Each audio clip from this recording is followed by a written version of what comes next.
Hello everyone, how are you my dears? I hope that you all lovely guys will be good. This is Sabah and welcome to my channel The Pioneer Away Taylor. Discuss करेंगे lesson 4 a truly beautiful mind and this lesson is about Albert Einstein. You can say that it is a biography of Albert Einstein. So guys, 14 March 1879, German city of Ulm, a large-headed child was born. 14 मार्च 1869 को Germany के युल्म city में एक बहुत बड़े से sir वाला बच्चा पैदा होता है. जो मदर जो थी अल्बर्ट आइंस्टाइन की, उन्होंने इनको बिल्कुल ही फ्रीक समझा था. फ्रीक कहते हैं एक ऐसे पर्सन को जो कि अनयूजुअल हो और दूसरों से अलग बिहेव करता हो. फिर आते हैं हम इनके बहुत 2.5 सालों तक इन्होंने बोलना भी स्टार्ट नहीं किया और 2.5 एज पर जब ये बोलना शुरू किए तो ये हर बात को रिपीट करते थे, अटर्न करते थे, बार बार हकला करके बोलते थे. फिर शुरू होती है गाइस इनकी स्कूलिंग. इस वीडियो के अंदर मैंने सिर्फ आपको एक समरी बताई है इस लेसन की, पूरा लेसन नहीं है. तो इनकी माँ जो थी वो इनको एक फ्रीक समझती थी. इन्होंने बहुत ही लेट बोलना शुरू किया. But he was interested in mechanical toys. लेकिन जब ये खेलते थे तो ये कैसे थे, ये मैकेनिकल टॉयज़ के साथ ही खेलते थे. दो he was a good student but he felt stifled there. वो बहुत ही अच्छे स्टूडेंट थे लेकिन अपने आप को उस जगह पर वो स्टिफल्ड महसूस किया करते थे. His mates called him brother boring. और जो इनके मेट थे, जिनके साथ पढ़ने वाले थे, जिनको ब्रदर बोरिंग बुलाते थे. He started to learn violin from 6 years and he became a violin expert. 6 साल की उम्र में इन्होंने स्टार्ट किया वायलिन को बजाना और उसके बाद एक वायलिन एक्सपर्ट भी बन गए. His headmaster said that, उनके जो हेडमास्टर थे उन्होंने एक बार क्या कहा कि आइंस्टाइन जो है लाइफ में कभी भी सक्सेसफुल नहीं होंगे, चाहे वो कोई भी प्रोफेशन चूज क्यों ना कर लें, वो कभी भी सक्सेस नहीं होंगे. और इनको स्कूल बिल्कुल भी पसंद नहीं था क्योंकि वहाँ पर डिसिप्लिन जो थी वो बहुत ही ज़्यादा स्ट्रिक्ट थी, इसलिए उनको वहाँ पर नहीं पसंद था. और जैसे कि मैंने अभी आपको बताया, his headmaster believed he was good for nothing. वो अच्छे तो हैं लेकिन कुछ भी कर नहीं पाएंगे. और उसके बाद 15 इयर्स की एज में इन्होंने स्कूल को हमेशा के लिए छोड़ दिया. हाई स्कूल करने के लिए फिर वो मुनिच चले गए. और मुनिच गए क्यों गए वहाँ पर, क्योंकि उनको लगता था कि जो मुनिच है या जो यूनिवर्सिटी और जूरिच है, जूरिच के अंदर की जो यूनिवर्सिटी है वो बहुत ही ज़्यादा लिबरल है, मोर देन मुनिच की जो यूनिवर्सिटी है, वहाँ के जो स्कूल है उनसे ज़्यादा लिबरल है. And his parents oppose his idea but finally agreed to send him there. उनके पेरेंट्स ने इस बात के लिए अपोज किया कि नहीं, वो उनको वहाँ पर नहीं भेजेंगे मुनिच, लेकिन फिर भी उन्होंने बाद में मान लिया बात और उनको वहाँ पर भेज दिया. Einstein was highly talented in physics and mathematics. इनको जो सब्जेक्ट पसंद था वो था फिजिक्स और mathematics. There he met a fellow student Mileva Maric. यहाँ पर इनकी मुलाकात होती है किससे, Maliva Marik से, and he fell in love with Maliva. She was equally intelligent. She was older than Einstein, almost 3 years, and she had too much interest in science. क्यों इनका लगाव था या जो इनका लव अफेक्शन था वो मेलिवा मैरिक के लिए इसलिए हुआ क्योंकि वो इनके तरह ही, इनके बराबर ही इंटेलिजेंट थी.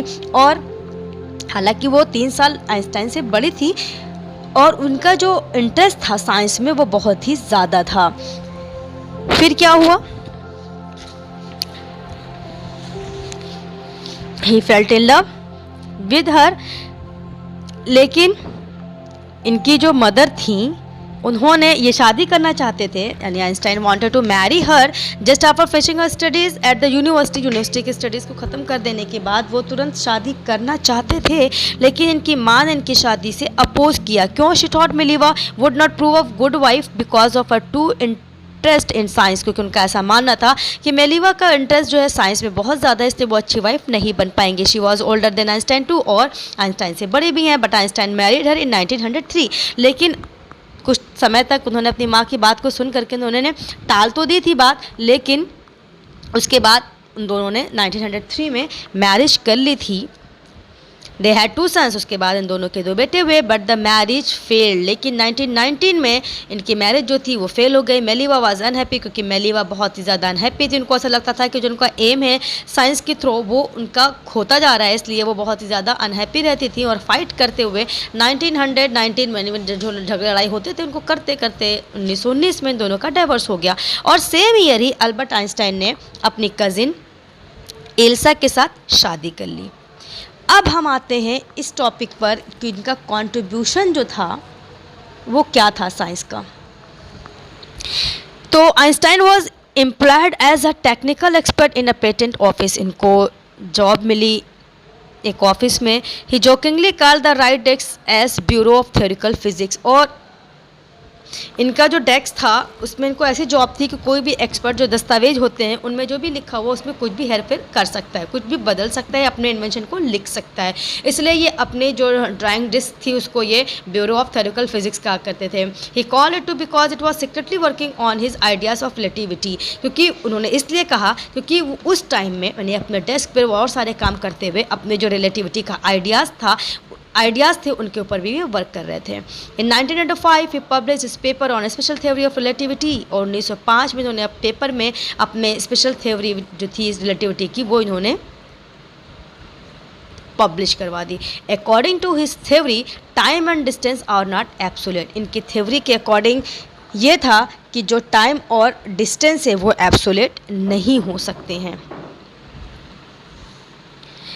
This surprise the world. और इस चीज़ ने पूरे वर्ल्ड को सरप्राइज कर दिया। उसके बाद इन्होंने अपने उसको प्रूव करने के लिए एक फेमस फार्मूला E=mc² भी दिया। और उस थ्योरी को इन्होंने समझाया किस तरह से है, इनके शब्दों में ही अल्बर्ट आइंस्टाइन ने क्या बोला, when you sit with a nice girl for 2 hours it seems like 2 minutes। अगर आप किसी बहुत ही नाइस गर्ल के साथ 2 घंटों तक बैठे हैं तो वो आपको लगता है कि आप सिर्फ 2 मिनट बैठे हैं। When you sit on a hot stove for 2 minutes, लेकिन अगर आप किसी जलते हुए तवे पर या किसी जलते हुए स्टोव पर 2 मिनट के लिए भी बैठ जाएंगे, इट सीम्स लाइक 2 hours, तो आपको लगेगा कि आप 2 घंटे से बैठे हैं। That is relativity. और यही क्या चीज़ है, रिलेटिविटी है। ये था अभी तक का इनका आइंस्टाइन ने जो दिया था। इसके बाद से फेमस हुआ 1915 में जब इन्होंने अपने जनरल थ्योरी ऑफ रिलेटिविटी को पब्लिश किया। His calculation were tested at the time of solar eclipse in 1919। तो इनकी जो थ्योरी थी वो 1919 में सोलर इक्लिप्स में लोगों को दिख गई और टेस्ट कर ली गई and were found to be accurate. और जो इन्होंने कहा था वैसा ही पाया गया। The world of science proclaimed his invention revolutionary. Einstein became famous the world over. और जो वहाँ के लोग थे, ये जो साइंस जगत था पूरा, उसने इस बात को माना कि जो भी कहा था जनरल रिलेटिविटी के बारे में वो इन्होंने प्रूव करके दिखा दिया। 1990 में सोलर इक्लिप्स में क्या हुआ था, his all calculation were proof and were found to be accurate. The world of science proclaimed his invention revolutionary. Einstein become famous the world over. पूरे संसार में ये फेमस हो गए and he won the Nobel prize for physics. और उसके लिए इनको नोबेल प्राइज़ भी मिलता है फिज़िक्स में। और पूरे साइंस जगत में इनके उस थ्योरी को साइंटिफिक रिवॉल्यूशन भी माना जाता है। फिर आते हैं हम 1933 की तरफ। 1933 में क्या हुआ, जब हिटलर पावर में आए, Einstein immigrate to the United State. तो जो इमिग्रेट हो गए, वहाँ से मूव कर गए यूनाइटेड स्टेट की तरफ। 5 years later German scientist in Berlin discover nuclear fusion. 5 सालों के बाद जो जर्मन साइंटिस्ट थे उन्होंने बर्लिन में डिस्कवर कर लिया न्यूक्लियर बॉम्ब को। The scientist in America was greatly disturb. और इस वजह से, क्योंकि अमेरिका सुपर पावर समझता था अपने आप को और है भी, तो वो इस चीज़ को देख करके बहुत ही डिस्टर्ब हो जाता है। It was fear that the Nazis would build the atom bomb. और ये बहुत ही ज़्यादा डरा देने वाली बात थी कि जो नाजी लोग थे उन्होंने एटम बम का इजाद कर लिया।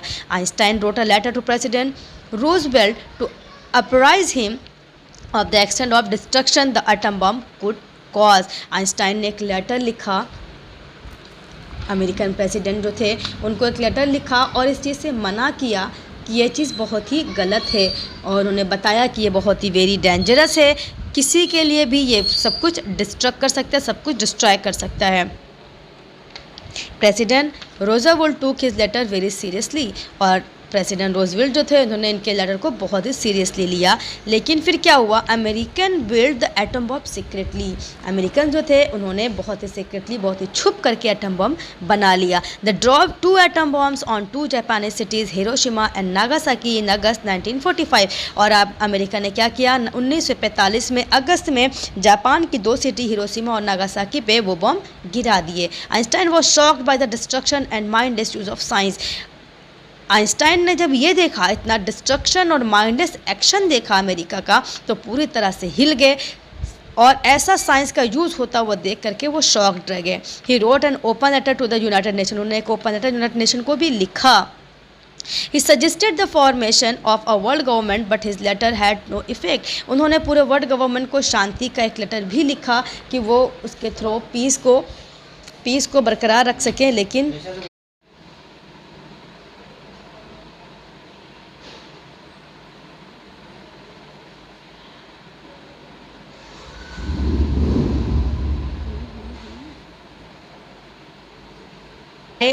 आइंस्टाइन थोड़ा सा उन्होंने जो अपना इंटरेस्ट था वो राजनीति की तरफ बढ़ाया और अगले 10 सालों तक इन्होंने कैंपेन किया। किसके लिए? कैंपेन फॉर पीस, सिर्फ शांति की कैंपेन की डेमोक्रेसी के अंदर। और जो भी आर्म्स थे, जो उनके हथियार जो बनाए जा रहे थे, उसका इन्होंने विरोध किया कि ऐसे हथियार ना बनाए जाएं। फिर Einstein died in 1955 at the age of 76। 76 साल की उम्र में आइंस्टाइन की डेथ हो जाती है। We remembered him as a visionary and world citizen. लेकिन आज भी हम उनको याद करते हैं सबसे ज़्यादा दूरदृष्टि वाले व्यक्ति के रूप में, सबसे ज़्यादा जीनियस व्यक्ति के रूप में। बल्कि आज जो है 50 ईयर्स के डेथ के बाद भी अल्बर्ट आइंस्टाइन जो है वो सिनोनिम बन गए हैं वर्ड जीनियस के। इनको एक सिनोनिम का रूप दिया गया है, ट्रांसफॉर्म हो गया आइंस्टाइन का नाम into a synonym for a genius. तो ये था आपका lesson 4, a truly beautiful mind. This is from my side and I hope that you guys must have understood this lesson very well. Guys, if you don't subscribe my channel, please subscribe and press the bell icon to get new videos. Hit like button and comment and share more and more. Take care. Bye bye. Have a nice day.